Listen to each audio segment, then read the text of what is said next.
നമ്മൾ ബ്രേക്ക്ഫാസ്റ്റിന് അപ്പോൾ പൂരി ഉണ്ടാക്കിയിട്ടുണ്ട്. പൂരിയുടെ കൂടെ നമ്മൾ കടലക്കറിയാണ് ഉണ്ടാക്കിയിരിക്കുന്നത്. പിന്നെ കട്ടൻ ചായ ഉണ്ട്, പാൽ ചായ ഉണ്ട്.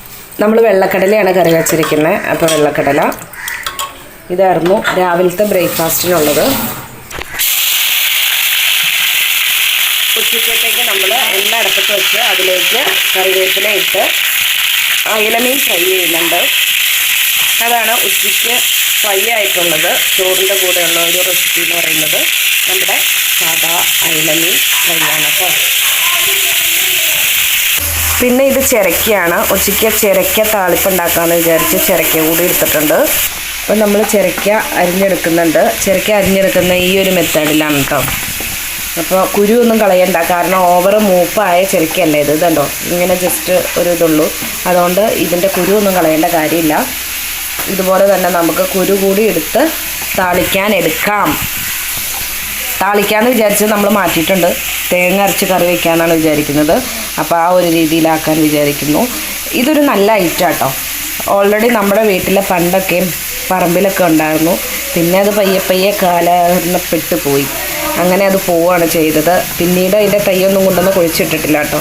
ഇത് ഉണ്ടാകുവാണെങ്കിൽ നല്ല കാട് പോലെ ഉണ്ടാവുകയും ചെയ്യും. ഉണ്ടായില്ലെങ്കിൽ അത് ഉണ്ടാവില്ല. അങ്ങനെയാണ് ഇതിൻ്റെ ഒരു ഇത് വരുന്നത്. നല്ലൊരു ഐറ്റമാണ്. ചിരക്കയുടെ ഇല താളിക്കാൻ നല്ലതാണ് കേട്ടോ. ചിരക്കയുടെ ഇല താളിച്ച് ഒരു കറി ഉണ്ടാക്കാൻ പറ്റും. നമ്മുടെ വീട്ടിലൊക്കെ ഇങ്ങനെ ഉണ്ടെങ്കിൽ നമുക്ക് അതിൻ്റെ ഇല താളിക്കാൻ നല്ലതാണ്. മലപ്പുറത്തൊക്കെയും പ്രത്യേക ഒരു സ്റ്റൈല് താളിപ്പുകളുണ്ട്. ആ താളിപ്പിൽ ഒരു ഇല ഐറ്റമാണ് ഈ പറയുന്ന ചിരക്കയുടെ ഇല. അപ്പോൾ നമ്മൾ ചിരക്ക കുക്കറിലേക്കാണ് ഇട്ട് കൊടുക്കുന്നത്. കുക്കറിലാണ് ചിരക്ക കറി വയ്ക്കാൻ പോകുന്നത്. അപ്പോൾ കുക്കറിലേക്ക് അതെല്ലാം ഇട്ട് കൊടുത്തിട്ടുണ്ട്. ഓൾറെഡി കഴുകിയാണ് നമ്മൾ ഇട്ട് കൊടുക്കുന്നത് കേട്ടോ. പിന്നെ നമ്മൾ ഇട്ട് കൊടുക്കുന്നത് മുളകാണ് കേട്ടോ. മുളക് ഇവിടെ അരിഞ്ഞ് ഇട്ട് കൊടുക്കുകയാണ്.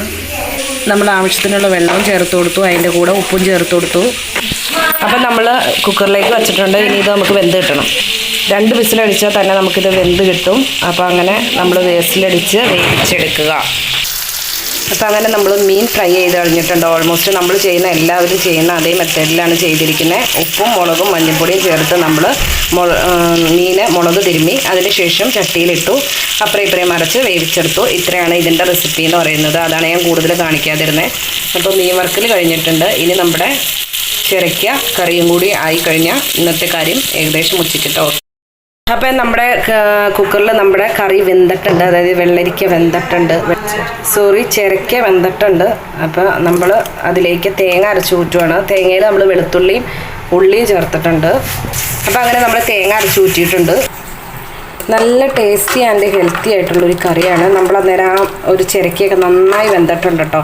ഉടച്ച് കഴിഞ്ഞാൽ നന്നായി വെന്തുടഞ്ഞു പോകും. പക്ഷെ അങ്ങനെ നമ്മൾ ഉടയ്ക്കുന്നില്ല. ഒരു ശകലം ഇതായിട്ട് ഇരിക്കാൻ പാകത്തിന് തന്നെയാണ് എടുക്കുന്നത്. നമ്മൾ കുറച്ച് വലിയ ജീരകത്തിൻ്റെ പൊടി ഇട്ടിട്ടുണ്ട്. നമ്മൾ ഓവർ മഞ്ഞ കളർ ഇല്ലല്ലോ എന്ന് ചിന്തിക്കേണ്ട. ഇതുപോലെ വെളുത്തിരിക്കുന്ന രീതിയിലാണ് നമ്മൾ ഇന്ന് കറി വച്ചിരിക്കുന്നത്. അതുകൊണ്ടാണ് അങ്ങനത്തെ കളറ്. പിന്നെ എരിവിന് വേണ്ടി നമ്മൾ പച്ചമുളക് ചേർത്തായിരുന്നു. അതുകൊണ്ട് തന്നെ നല്ല എരിവുണ്ട്. നമ്മൾ ചട്ടി അടുപ്പത്ത് വെച്ചിട്ടുണ്ട്. ചട്ടിയിൽ നമുക്ക് താളിക്കാൻ വേണ്ടിയിട്ടാണ് നല്ല കോക്കനട്ട് ഓയിലാണ് ഒഴിച്ചു കൊടുക്കുന്നത്. ഈ ഓയിൽ ഒഴിയാൻ നേരത്ത് നല്ല തേങ്ങയുടെ മണമൊക്കെ വരും കേട്ടോ. അതുകൊണ്ടാണ് നല്ല ഓയിലെന്ന് ഞാൻ പറഞ്ഞത്. പിന്നെ നമ്മളതിലേക്ക് കടുക് ഇട്ട് കൊടുക്കുകയാണ്. കടുക് ഇട്ട് ഇങ്ങനെ കൊടുത്തു. ഇനി നമ്മൾ ആവശ്യത്തിനുള്ള കറിവേപ്പില നമുക്കത് കറിയിലേക്ക് ഒഴിച്ചു കൊടുക്കാം. ഇത്രയേ ഉള്ളൂ നമ്മുടെ കറിയുടെ ഒരു റെസിപ്പി എന്ന് പറയുന്നത്. വളരെ ടേസ്റ്റി ആയിട്ടുള്ളൊരു കറിയാണ്. ഈ രീതിയിലുണ്ടായിരിക്കും നമ്മുടെ കറി ഇരിക്കുന്നത്. അപ്പോൾ ഒന്ന് ഇളക്കി കൊടുക്കാം. ഇനി ഇത് നന്നായിട്ടൊന്ന് തിളച്ചോടെ വന്നു കഴിയുമ്പോഴത്തേക്കും നമ്മുടെ കറി ഓക്കെ ആയിട്ടുണ്ട്.